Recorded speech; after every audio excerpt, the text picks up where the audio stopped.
இப்போ இந்த அரசியல்ல ரொம்ப ரொம்ப ரொம்ப பிரச்சனையா இருக்கிறது விஜய் தாங்க. இப்ப இப்போ இப்போ வர்ற அரசியல்ல ரொம்ப எல்லாரோட தலைவலியே விஜய் தாங்க. இதுல செம்ம காமெடி என்ன தெரியுமா? இந்த சாட்டை துரைமுருகன் ஒரு ஆள் இருக்கான். இந்த சீமானோட கட்சி. தேவையில்லாம சும்மாவே விஜய பத்தியே குத்தம் சொல்லிட்டு இருக்கிறது. விஜய பத்தியே நீங்க இப்ப கவனிச்சீங்கன்னா தெரியும். சீமான் முதல்வர சந்திச்சுட்டு வந்ததுக்கு அப்புறம் சாட்டை முருகனோட அட்டகாசம் ரொம்ப அதிகமாயிட்டு இருக்கு. விஜயோட போன இது ஸ்பீச்சுக்கு பாருங்க. ரொம்ப கேவலமா பேசுறாங்க. என்னெல்லாம் அவனுக்கு என்ன சொல்றது? மெச்சூரிட்டி இவன்லாம் எப்படிங்க கட்சி நடத்துறான்? எனக்கு புரியல. ஒரு கட்சி நடத்தணும்னா, அந்த கட்சிக்குள்ள ஒரு மெச்சூரிட்டி வேணும். இப்ப திருமாவளவன் பார்த்துக்கோங்க. அவரும் விஜய் எல்லாம் பேசியிருக்காரு. ஆனா அவரோட மெச்சூரிட்டி லெவல் பாருங்க. அதே மாரி நம்ம இப்ப ஸ்டாலினே உண்மையிலே நம்ம அ ப இது பண்ணோங்க. ஸ்டாலினும் சரி, அவங்கலாம் ஒண்ணுமே அவங்களோட மெச்சூரிட்டி இருக்காங்க. இந்த நாம் தமிழர்ல இந்த சீமானும் சரி, சாட்டை துரைமுருகனும் சரி, இப்ப சீமான் பேசுறதில்ல. ஏன்னா, சீமான் இப்போ அன்னைக்கு பேசினதிலே நெறைய அடி வாங்கிடுச்சு. நெறைய ஓட்டு போயிடும்னு அவருக்கு தெரிஞ்சுச்சு. நெறைய பேருங்க கட்சி விட்டும் போயிட்டாங்க. அதனால இப்ப என்ன செய்றாருன்னா, சீமான் சாட்டைய வச்சு தான் பேச வைக்கிறாரு. அது நல்லாவே தெரியுது. ஏன்னா, சீமானோட பர்மிஷன் இல்லாம சாட்டை துரைமுருகன் இப்படிலாம் பேசுறது கிடையாது. பேசவே மாட்டான். ஸோ, இதுல நீங்க ஒண்ணு கவனிச்சீங்கன்னா தெரியும். இன்னும் கொஞ்ச நாள்ல வரப்போறத நான் சொல்றேன் பார்த்துக்கோங்க. சாட்டை துரைமுருகனும், சீமானும் இனி எலக்ஷன் வர நெருங்க பயங்கரமா போட்டு விஜய தாக்குவாங்க. பயங்கரமா தாக்கப் போறாங்க. அதுக்கு அதுக்கு அதே மாரி அடுத்து தாக்கப் போறது யாருன்னு நான் சொல்றேன். நம்ம தேமுதிக. பார்த்துக்கோங்க விஜயகாந்த் கட்சியா இருக்கும். ஏன்னா அவங்களும் திமுக சைடுல தான் போறாங்க. ஸோ அவங்களுக்கும் ஒரு டாஸ்க் குடுத்துருப்பாங்க. இந்த மாரி நீங்க எலக்ஷன் நெருங்க விஜய கட்சிய நல்லா போட்டு தம்சம் பண்ணணும். அது கொஞ்சம் பார்த்துக்கோங்க. ஏன்னா அ இப்போ அடுத்தது ஓபிஎஸ். பன்னீர்செல்வம். அவரும் ஸ்டாலின மீட் பண்ணிட்டாரா? இனி அடுத்து மெதுவா அவரும் இறங்குவாரு. ஸோ இவங்க எல்லாருக்குமே ஒரு டாஸ்க் குடுத்துருக்காங்க. நீங்க விஜய டார்கெட் பண்ணி போடுங்க. ஏன்னா அவங்களுக்கு தெரியும் இந்த எலக்ஷன்ல மைய புள்ளியா இருக்கிறது விஜய் தான் ஆக்சுவலி தீர்மானிப்பாரு யாரு ஜெயிக்கணும்ன்றது. ஆனா, இங்க வரப்போற ஒரு ட்விஸ்ட் என்ன தெரியுமாங்க? இப்ப எல்லாரும் சொல்றாங்க ஏடிஎம்கேவோட ஓட்டும், டிஎம்கேவோட ஓட்டும் அ சரமாரியா விஜய் பிரிப்பாங்கன்ட்டு. ஆனா விஜய் ஜெயிக்க மாட்டேன்னு சொல்றாங்க. அதுதான் எனக்கு புரியல.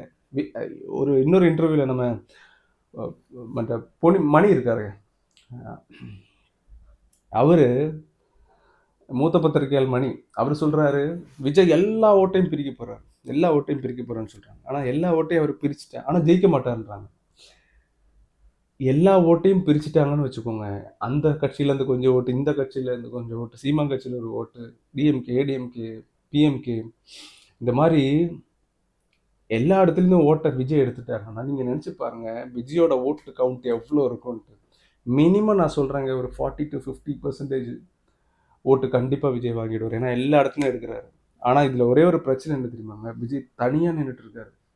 டிஎம்கே நெறைய கூட்டணியோட இருக்கு. ஏடிஎம்கே, பிஜேபி கூட இருக்கு. இப்ப என்ன நடக்க போகுதுன்னு நான் சொல்றேன். டிஎம்கே கூட்டணி இருக்கா? டிஎம்கே கூட சேர்ந்தா திருமாவளவன் கிடைக்கிற ஓட்டும் போயிடும். தேமுதிக கிடைக்கிற ஓட்டும் போயிடும். தனியா இருந்தா கூட கிடைக்கும். அது மாரி அ டிஎம்கே கூட யாரெல்லாம் இருக்காங்களோ, அவங்களோட ஓட்டு எல்லாம் விஜய்க்கு வந்துரும். ஆனா டிஎம்கேக்குன்னு ஒரு ஓட்டு இருக்கும் பார்த்தீங்களா? அந்த ஓட்டு அப்படியே இருக்கும். ஓகேவா? இந்த தொண்டர்கள் நான் சொல்றது அ நம்ம மக்கள் ஓட்டு கிடையாது. தொண்டர்களா இருப்பாங்கல்ல, அதிலயும் பாதி போயிடுச்சு. அது வேற விஷயம். இப்ப டிஎம்கேக்கு கொஞ்சம் ஓட்டு இருக்கும். ஒரு ஒரு 10% 12% இருக்கும். அந்த ஓட்டு மட்டும் அப்படியே இருக்குங்க. பாக்கி எல்லாம் சிதற போகுது. அது மாரி ஏடிஎம்கேவோட ஓட்டு மொத்தமா டிவிகேக்கு வந்துரும். பிஜேபியோட ஓட்டு மட்டும் இருக்கும். இந்த மதம் பேஸ்டுல ஓட்டு பிஜேபி இருக்குல்ல, அது மட்டும் அப்படியே இருக்கும்.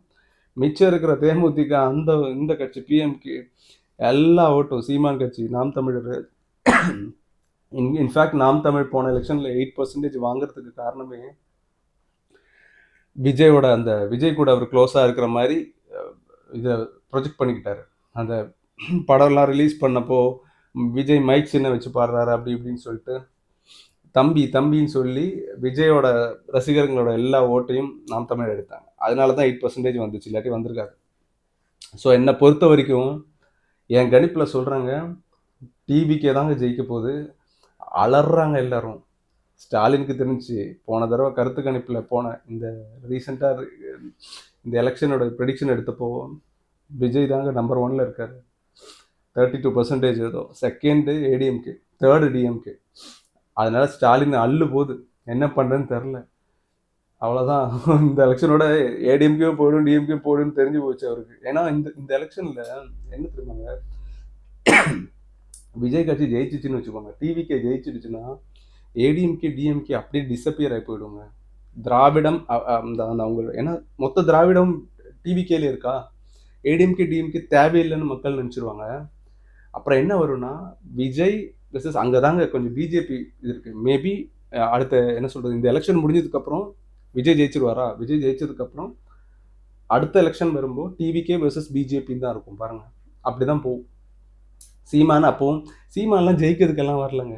அவர் அங்கே காசு வாங்கிட்டு இருக்காரு. டிஎம்கே கிட்ட இருந்து காசு வாங்கி விஜய் குத்த சொல்றது, ஏடிஎம் கிட்ட இருந்து காசு வாங்கி டிஎம்கே குத்த சொல்றது. அவர் ஃபுல் திரள்நிதி அதுதான். அவர் கட்சி தொடங்கினதே சம்பாதிக்கதாங்க. என்ன சொல்றது, ஆட்சியை பிடிக்கிறதுக்கெல்லாம் இல்லை.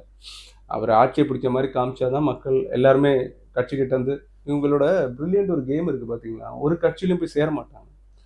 ஏன்னா சேர்ந்துட்டு அப்புறம் காசு கிடைக்காதா, அதனால சேராம அவங்ககிட்ட வந்து காசு வாங்கி அந்த கட்சி குத்தம் சொல்றது, இந்த கட்சியை குத்தம் சொல்றது. ஆனா இந்த நாம் தமிழ் கட்சி இந்த எலெக்ஷனோட அவ்வளவுதாங்க, மூட்டை கட்டுற வேண்டியதான்.